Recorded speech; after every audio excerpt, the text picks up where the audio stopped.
चलिए बच्चे, group B में पूछा हुआ क्वेश्चन है एनटीपीसी और ग्रुप डी में एक कथन से बहुत क्वेश्चन ज्यादा आता है, उसको बार बार अभ्यास करिए या बनाइए। कौन सा निष्कर्षण इस कथन के अनुसार सत्य है?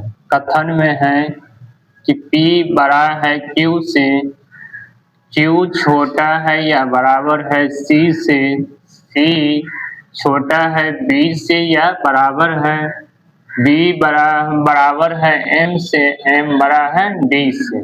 ठीक है, कथन एक में दिया हुआ है क्या M Q से बड़ा है, दूसरा कथन में है कि क्या D Q से छोटा है या बराबर है, तीसरा में है कि M बराबर है Q से, चौथा कथन में है कि क्या C D से छोटा है।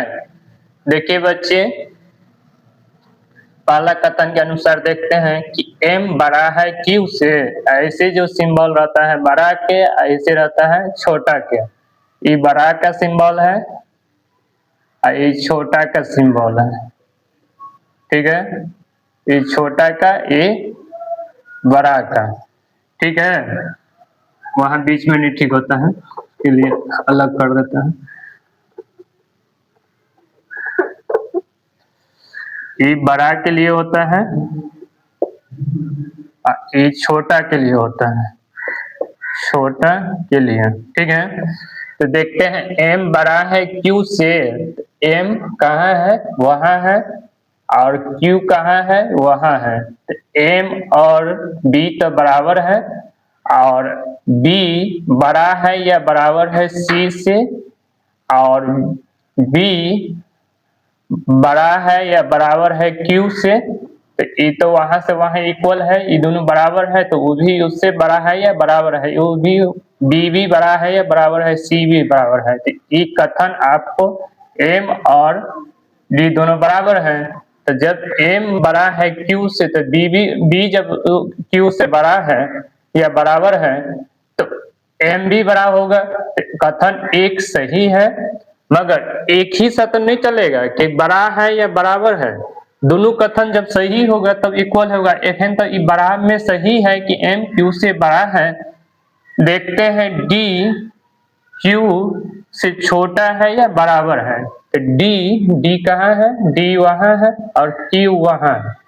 तो D और Q के बीच में एक तो M बड़ा है D से, वहां Q है, तो Q से देखिए वहां से वहां एक बड़ा का एक छोटा का निशान है बराबर का, तो दो तरह का चेन हो जाता है, तो ऐसा ही गलत हो जाता है।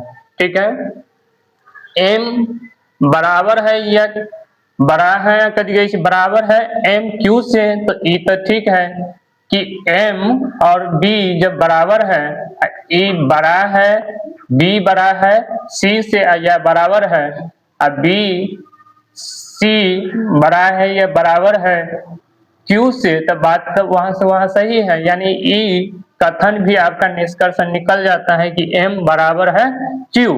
ठीक है, C D से छोटा है, C D से छोटा है। दो कथन का निष्कर्षण निकलता है B बराबर है, बड़ा है या बराबर है C से, M और B बराबर है, तो E नहीं हो सकता है क्योंकि E बड़ा है या बराबर है, E भी बराबर है। तो जब E बराबर है, E बराबर है, तो इस बीच में दो गो चिन्ह परिवर्तन हो जाता है, उसी के लेके E कथन नहीं होगा। और आपका E भी नहीं हुआ, आपका कथन हुआ तीसरा और पहला। ठीक है, तो आपका कथन कौन हुआ, आंसर C हुआ। चलिए बच्चे।